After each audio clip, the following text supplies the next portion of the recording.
My husband destroyed my life and turned our daughter against me after my affair. Hey Reddit, my name is Xander, and I've got a story that I never thought I'd have to tell. It's about my family, or at least the family I thought I had. Up until a few months ago, if anyone had asked me, I'd have said we were picture perfect. I lived in this snug, warm house on the outskirts of Boise, Idaho with my wife Kalea, our daughter Elodie, who's 12, and a hyper little beagle named Sparky. I'm talking about a life straight out of those TV shows where everyone gets along. You know, the kind of life that has you grinning at the thought of coming home. That was us, or so it seemed. Kalea was the kind of woman who lit up the room, always organizing block parties or baking something delicious. Elodie, with her wild curls and big questioning eyes, was as smart as they come, glued to her books and full of hugs for her old man. Sparky, well, he was the little furball that never failed to make us laugh, always getting into some kind of mischief. We were a team, the three of us and the dog, against whatever life threw our way. Or, that's what I was led to believe. I was the guy who'd come home from work every day, throw Elodie into the air as she laughed, and then wrap Kalea in a hug that said, "I'm so glad to be back here with you." We had it all figured out and life was good. But here's where it gets messy, folks. One evening, things started to unravel. I was looking for the pizza place's number on Kalea's phone because, you know, Friday night is pizza night. It's a sacred tradition in our house. But I stumbled upon something that was definitely not about pizza. There, popping out like a sore thumb amidst the usual texts about groceries and school pickups, were these messages from a guy named Jax. His texts were littered with heart emojis, the winky faces, and some stuff that made my stomach do backflips. I felt like I'd been punched in the goot. I just stood there, frozen, the phone heavy in my hand. Was I really seeing this? Kalea, with her laughter that filled our home, the mother of my child, sending hearts to some dude named Jax? It couldn't be right. Maybe it was a joke, a misunderstanding, a prank. I didn't want to believe it. I mean, who wants to believe that their sunshine is actually a storm waiting to happen? Hey everyone.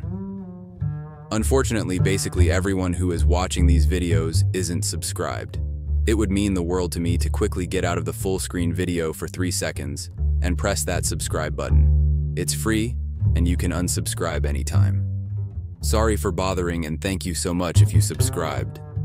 So, I put the phone down, the number for pizza long forgotten. I tried to act normal, but inside, I was a mess of questions and doubts. I watched Kalea and Elodie, wondering if I was just being paranoid. But the images of those messages wouldn't leave my mind. It was like a dark cloud had settled over our little house, and suddenly it didn't feel so cozy anymore. I needed answers, but I was scared to ask the questions. So, there I was, playing pretend in my own life, smiling through a dinner where every laugh felt like a lie. And that, dear friends, was the beginning of the end of the happy family that never was. After the pizza night debacle, I spent the weekend wrestling with my thoughts, trying to piece together the puzzle that was suddenly my life. I was like a detective in one of those old noir films, except the case was my own marriage. It felt surreal, you know? By Sunday evening, the weight of those messages was like a lead vest, and I knew I had to clear the air.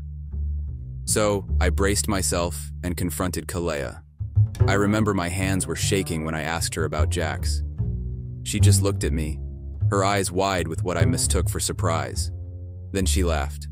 Not the warm laugh that usually filled our home, but something sharp and quick. She told me Jax was just a friend from her yoga class, someone who made her laugh. "You're being ridiculous, Xander," she said, shaking her head like I was a little kid who'd said something silly. I wanted to believe her, Reddit. I really did. But there was something off in her smile, something that didn't reach her eyes. I tried to convince myself that it was all in my head. Kalea was my wife, the love of my life, the mother of my daughter. Friends send each other emojis, right? Nothing to lose sleep over. But then, there was Elodie. My little girl, who'd always been Daddy's biggest fan, started giving me the cold shoulder. She was whispering with her mom, giving me these long, searching looks that made me feel like I was on trial in my own home. Every time I walked into the room, their conversation would stop. Whisper, whisper, whisper, and then silence when I showed up. What really got to me was how she started locking her phone. This was the kid who used to beg me to play games on it, who didn't have a single secret. Now, all of a sudden, her phone was Fort Knox and I wasn't allowed in. The air in the house changed. It was like walking into a room where the floor might disappear at any moment. I felt like an outsider, like I'd stumbled into the wrong story and couldn't find the exit. Was I just being paranoid? That word kept spinning in my head. Paranoid. I started second-guessing everything. Maybe Kalea was right. Maybe I was just being ridiculous. Every laugh, every whisper, every look, they all became clues. But clues to what? The worst part, Reddit, was the silence. The silence when I asked how their day was and got nothing but mumbles in return. The silence when I tried to hug Kalea and she'd gently push me away, saying she was tired or not feeling well. The silence in my head when I tried to convince myself that everything was okay. I started to doubt my own thoughts, my own feelings. I'd look in the mirror, and instead of seeing Xander, the loving husband and father, I saw a stranger, a man who didn't know his own wife and kid anymore. It was like standing on a bridge, watching the water below, and not knowing if you jumped whether you'd swim or sink. Hey again, Reddit. So, where were we? Ah yes, in the thick of my own personal soap opera. I wish I could tell you things got better, but life's not in the habit of handing out fairy tale twists. I remember it was a Thursday night when I overheard that conversation, the one that turned the nagging doubts into screaming alarms. I was coming back inside from taking out the trash when I heard their voices floating down from Elidi's bedroom window. I should have walked away, but I was drawn to the sound, like a moth to a flame. "You should be with who makes you happy, Mom," Olivia said, her voice serious and more grown-up than I'd ever heard it. Those words felt like a gut punch. This wasn't some random pep talk. This was my daughter giving her blessing to what seemed like the dismantling of our family. I stood there frozen as the cold Idaho night air bit at my skin. "Happy," she said, the irony of it twisted in my chest. Here I was, trying to keep us all happy by playing the part of the clueless husband. A few days later, the second domino fell. I was on our home computer when I noticed it running slower than usual. Being the semi-tech savvy dad that I am, I decided to do some digital cleaning. Kalea's email was logged in. She must have forgotten to log out. And there it was, a folder marked work stuff. Innocent enough, but the universe has a sick sense of humor. Curiosity got the best of me, and I clicked. Work stuff? Not unless her job included exchanging love letters and cozy photos with Jax, whose face was now more familiar to me than my own reflection. Each email was a hammer building a coffin for our marriage. My dearest Kalea, I long for the next time we're together. You are my true happiness. I couldn't breathe. There it was, the life I didn't know, laid bare in pixelated confessionals and JPEG secrets. My heart raced. A mix of anger and heartbreak churned in my stomach. Confrontation was inevitable. This time, I had proof, solid and undeniable. So I faced Kalea with her own words, the emails printed out and laid between us like a challenge. But she was a fortress. She denied it all, with a fire in her eyes that I'd never seen before. She accused me of invading her privacy, of being a control freak. "Don't you trust me, Xander?" she spat, as if I was the one who had brought strangers into our marriage. She turned my world upside down, making me feel guilty for uncovering the truth. And for a moment, a fleeting, weak moment, I doubted myself.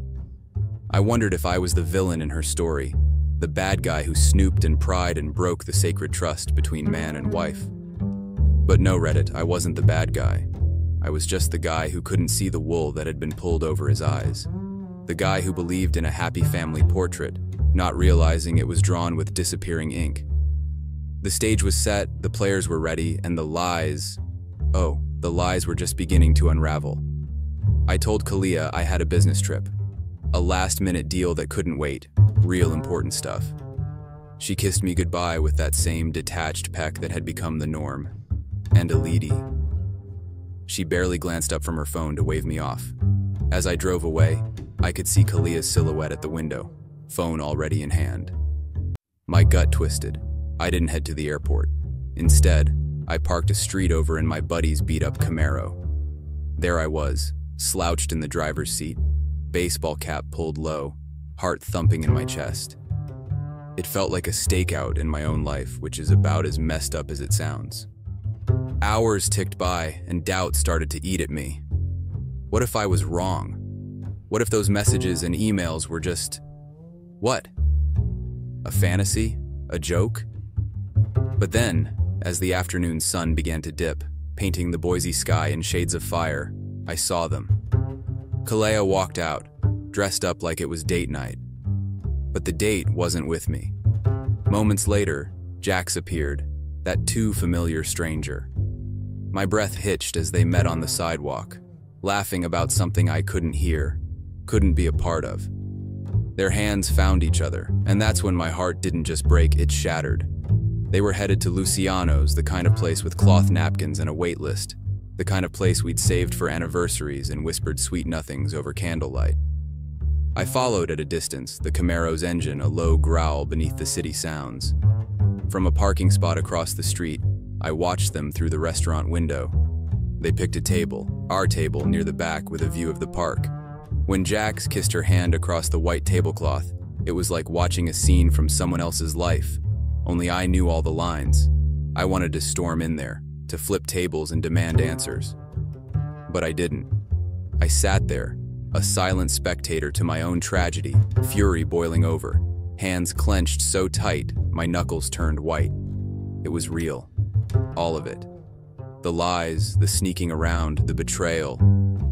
It was as tangible as the leather of the steering wheel beneath my grip.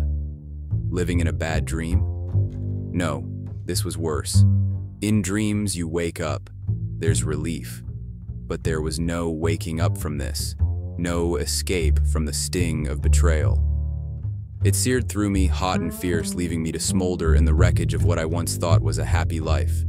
And there, parked in shadows with a heart full of lead, I realized the depth of the lie I'd been living. This wasn't an accident, it wasn't a mistake, it was a choice, her choice. And it tortured everything. You'd think after the stakeout stunt I'd have had enough drama to last a lifetime. But there's something about getting sucker punched by life. You either lie down and take it, or you stand up and start swinging. So, I went for round 2 with the truth clenched in my fists. I waited until the next day, after the images had seared into my brain, turning every thought into a live wire. I couldn't eat, couldn't sleep, couldn't look at Kalia without seeing her laughing it up with Jax. When I confronted her, it was with a phone full of pictures, evidence that was as clear as daylight. This time, there was no room for denial, no corner to twist the truth into something else. I held up my phone, the photos glaring back at us in the quiet of our kitchen. "You and Jax," I said, voice steady as a drumbeat. "At Luciano's, at our table." I watched her, waiting for the mask to slip, for the lies to crumble. Kalia's face went through a gallery of emotions, shock, fear, anger, until it settled on something that looked like sorrow. "Xander," she whispered, and there was a tremor in her voice, the first note of realness I'd heard in months. She broke down then, tears spilling over, hands shaking. The affair wasn't news anymore, but the why. It was a gut punch. "You changed, Xander. You stopped being fun. You got so serious and dull. Jax, he's exciting. He makes me feel alive." It was as if she'd handed me the blame, gift-wrapped, like I was the one who'd pushed her into someone else's arms. I stood there, dumbfounded, anger boiling into rage. Then, Olivia. She'd been a silent shadow in the hallway, but at her mother's cry, she burst in like a summer storm. "Dad, how could you?" she screamed, her little face twisted in anger. "You made Mom unhappy. You're a liar." My own kid, my little girl, looked at me like I was the monster under the bed, the villain in the story. The world fell away. It was just her words, stabbing at me, each one a verdict of guilt. I wanted to reach out to her, to explain, to make her see. But she was past listening. There it was, my family. A house of cards in a windstorm. The confrontation I'd thought would be the end was just another beginning, a twisted path into a thicket of blame and hurt. I was the husband who'd lost his wife to a fantasy, the father whose daughter had turned against him, the man who thought he could fix things, only to find that some breaks can't be mended. So, Reddit, I laid it all out, and what did it get me? A broken heart, a daughter who thinks I'm the bad guy, and a home that felt like a war zone. I had stepped into the ring expecting a fight, but I wasn't ready for this kind of battle. The kind where even when you're right, you're wrong. The kind where the ground falls out from beneath you, and you're just falling with nothing to grab onto. After the shouting had faded and the house had settled into a heavy silence, I was left alone with the shattered pieces of what used to be my life. That night, I lay in the darkness, the scenes of betrayal looping in my head like some twisted highlight reel. By the time dawn broke, painting a pale streak of light across the room, I'd made up my mind. No more Mr. Nice Guy, no more Xander the doormat. It was time for action, time to hit back. First things first, money. It always comes down to money, doesn't it, Reddit? I logged into our online banking with a grim sort of determination. My fingers didn't even hesitate as I transferred the bulk of our savings into a new account, just my name on it this time. Next were the credit cards. Snip, snip. All of Kalia's cards cut off. She wouldn't be whining and dining with Jax on my dime, not anymore. But that was just financial foreplay. The main event was Jax, or more specifically, his unsuspecting wife. How do you tell a stranger that their life's about to implode? There's no good way, no Hallmark card for this kind of news. I found her through social media, a smiling picture of her with Jax, hashtagged #Itzaisation soulmates. The irony wasn't lost on me. I called her, heart pounding like a drum solo, and asked if we could meet. She sounded puzzled, but agreed. We picked a neutral place, a coffee shop, where the baristas were too busy to eavesdrop. Sitting across from her, I felt like I was holding a grenade with the pin already pulled. I took a deep breath and laid it all out, the emails, the photos, the late-night whispers. She listened, her face going from confusion to horror to a kind of numb resignation. I watched her world crumble, saw the pain in her eyes, and something in me fractured. What was I doing? Was I serving justice or just spreading the pain? But there was no going back. I'd opened Pandora's box, and all the dark things flew out wild and uncontrollable. She thanked me with a voice that was barely a whisper and walked away. I don't know what happened to her after, but I knew I'd set fire to Jax's life just as surely as he'd helped torch mine. I drove home that day feeling like an avenging angel, cold and righteous, but as the adrenaline faded, doubt crept in. I'd struck back, but at what cost? Kalia's world was shaken, sure, but so was Elidi's. And Jax's wife, another victim in a game she didn't even know she was playing. Revenge is a strange thing, Reddit. It's bitter and sharp, and it spreads like wildfire, burning everything it touches, leaving you wondering if the ashes were worth the warmth. So there I was, the architect of my own vengeance, standing in the ruins of what I'd destroyed, not sure if I felt like a hero or a villain. But one thing was certain. There was no going back.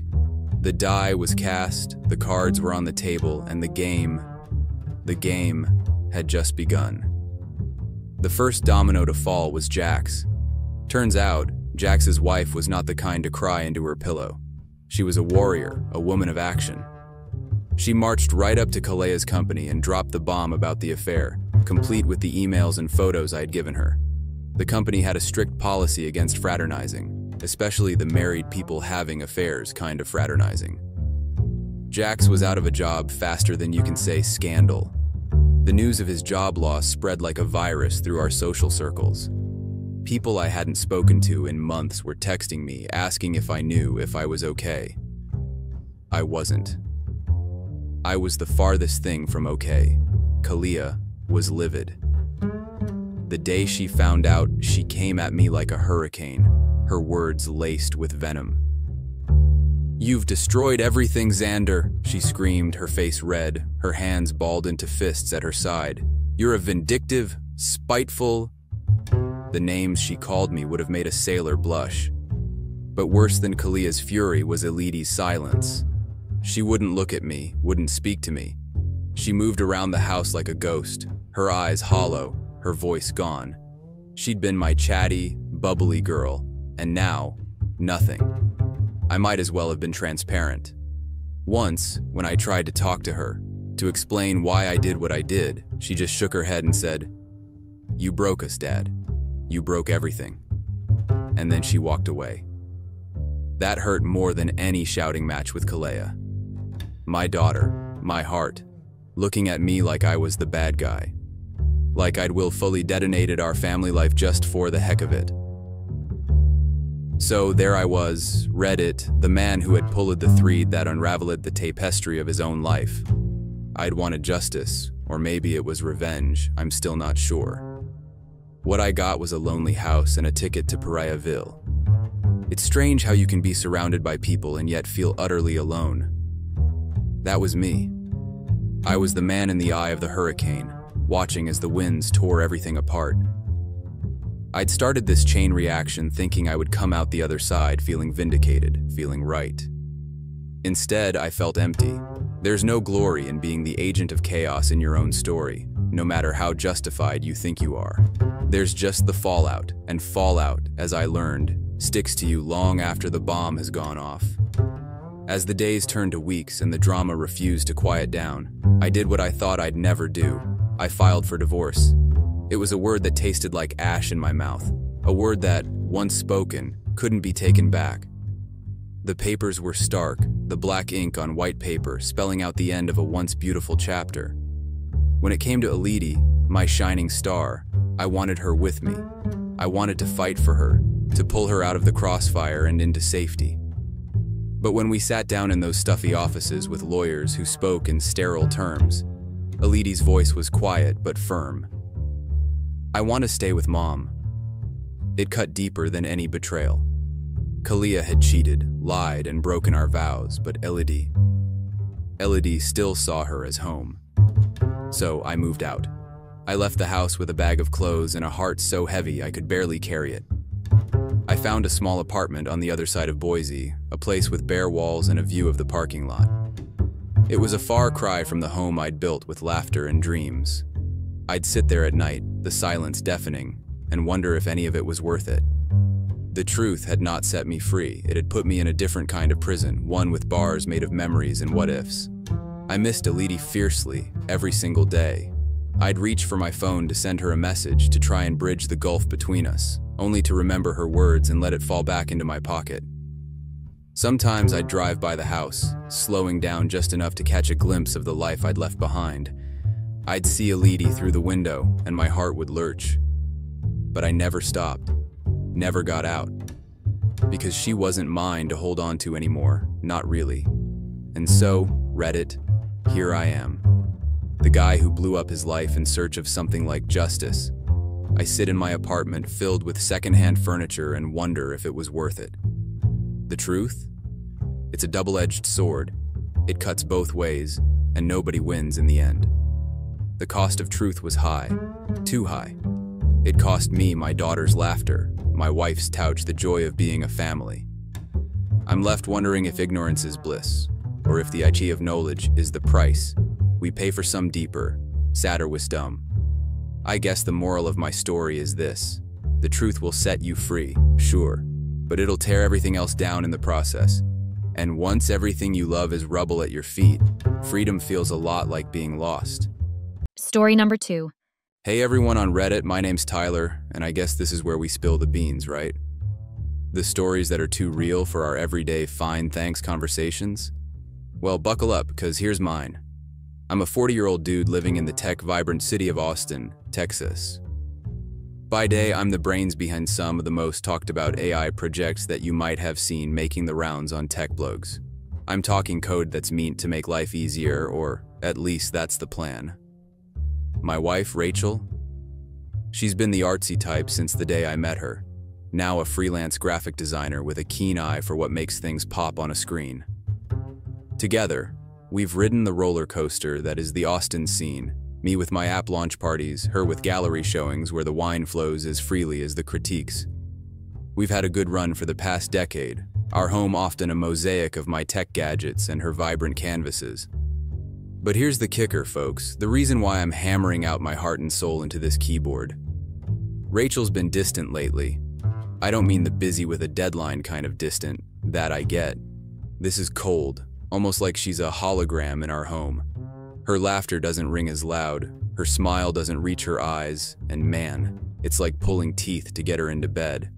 Not for sleep, mind you, but for the kind of midnight tango we used to dance without a second thought. Nowadays, there's always an excuse, a not tonight tie or a I'm just not feeling it, followed by the turn of her back and the silent void expanding between us. At first, I figured it was just a phase, you know?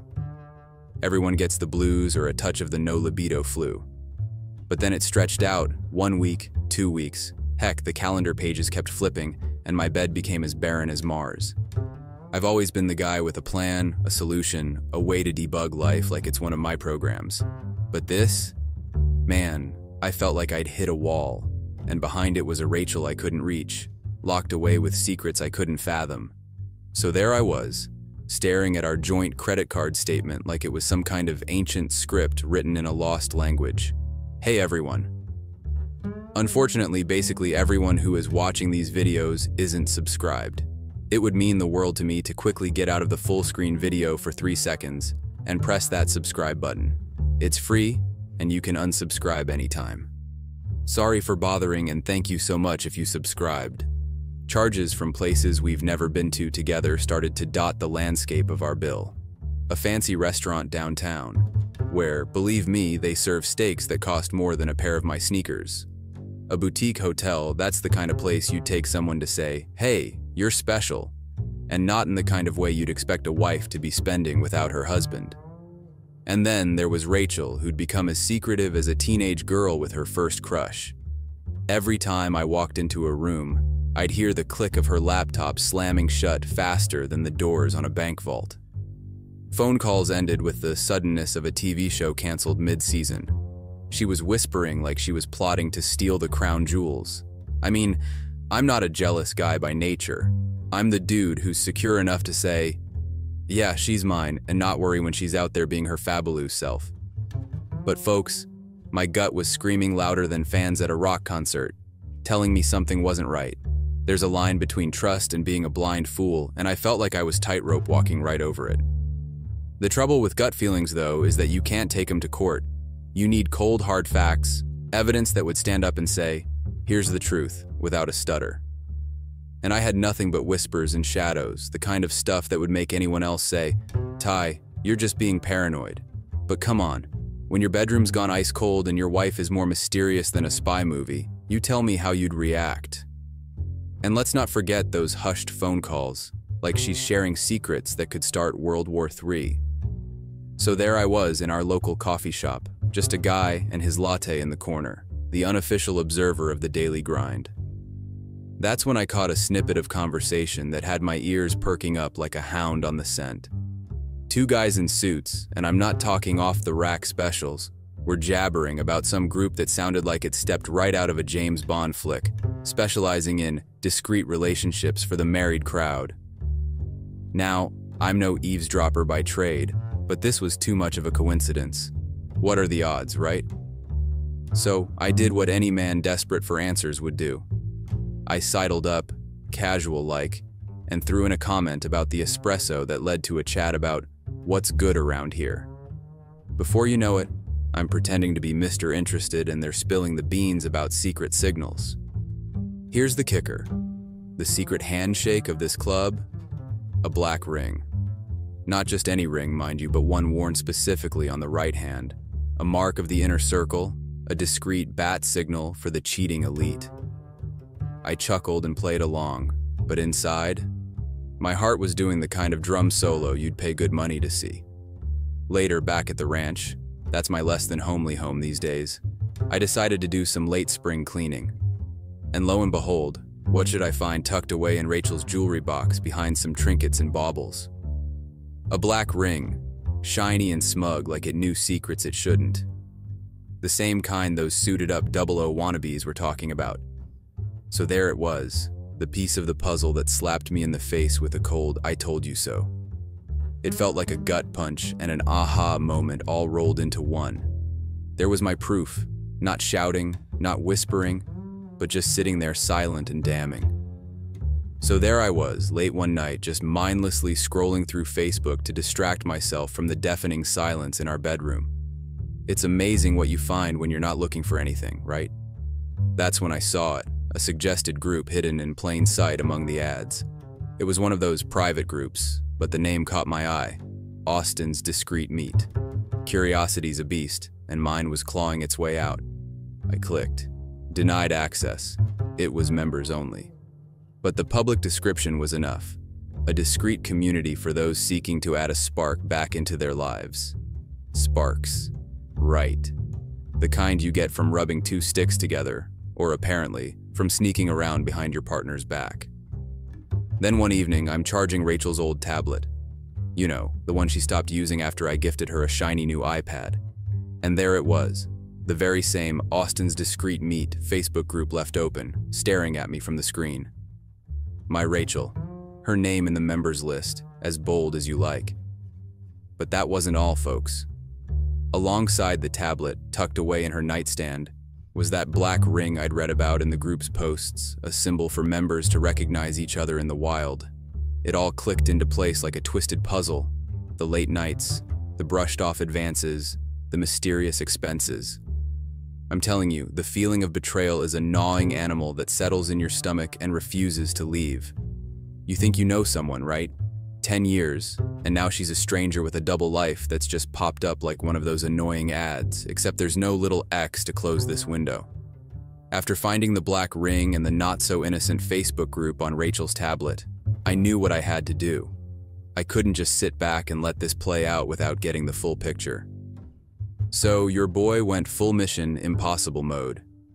I started off by setting up a fake Facebook profile. Yeah, I know. Welcome to Catfish City, population, me.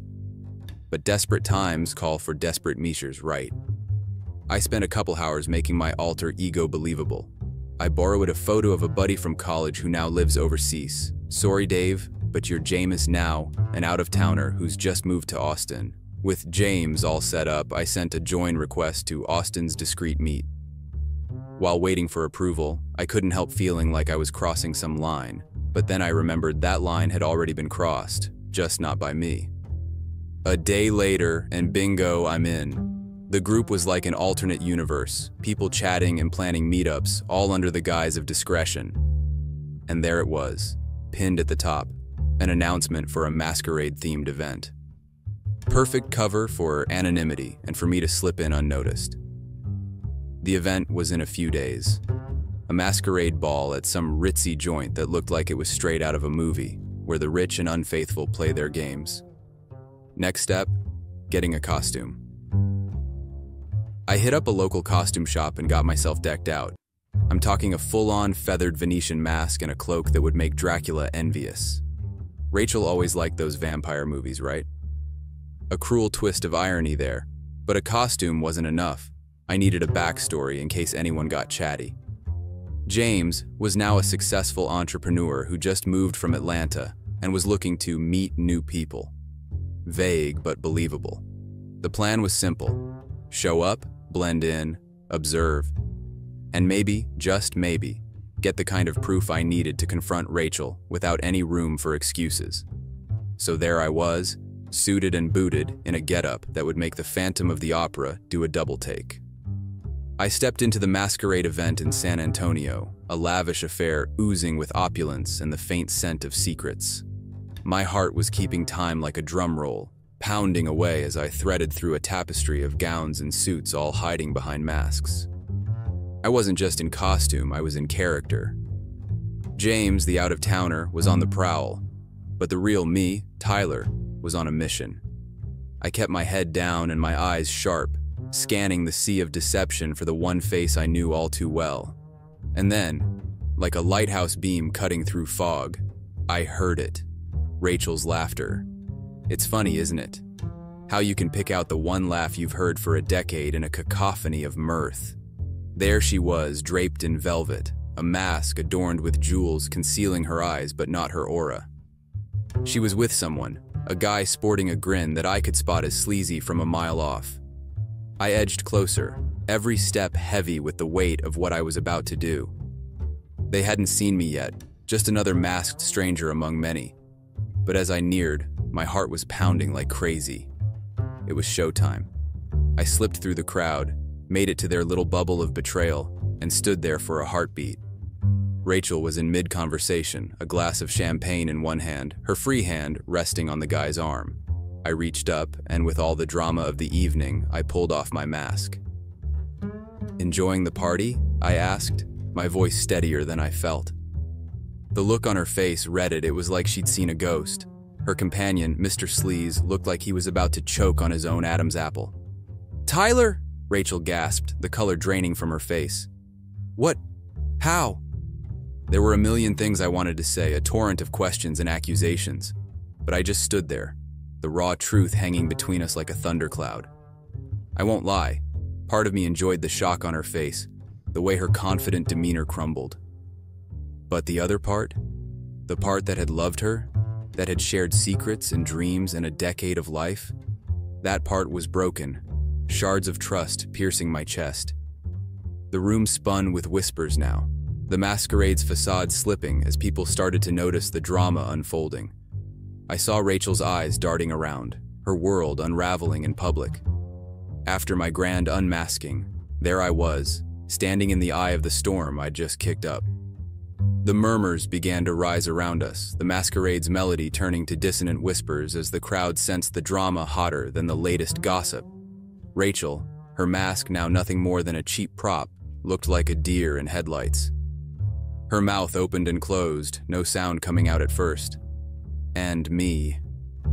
I felt the rage building, a tempest that had been gathering strength ever since I first smelled the stink of lies. Her companion, Mr. Tall, Dark, and has seen better days, he was trying to slink away, but I wasn't having any of that.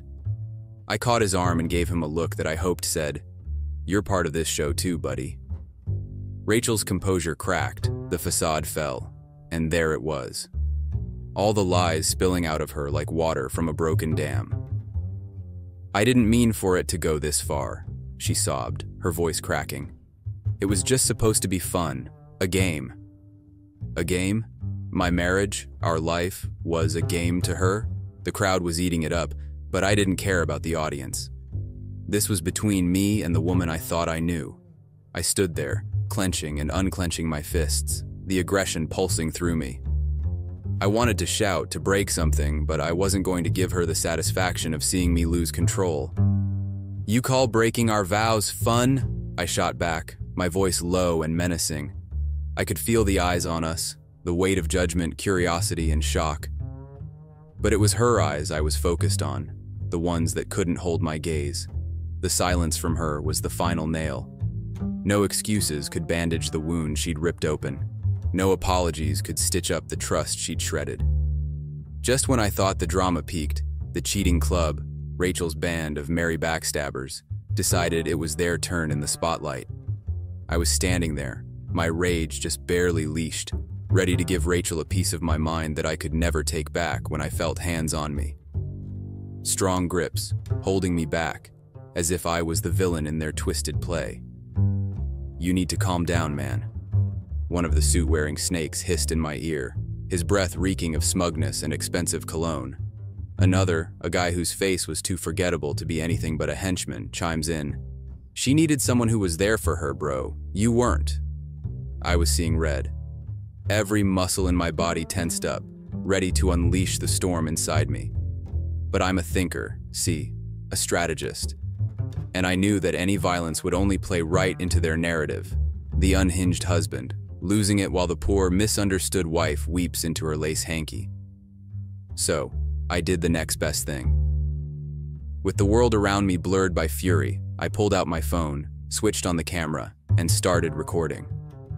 Their faces, Rachel's tear-streaked makeup, the decor they were so proud of, all captured in high definition. "Say cheese," I growled, making sure to get a good sweep of the whole scene.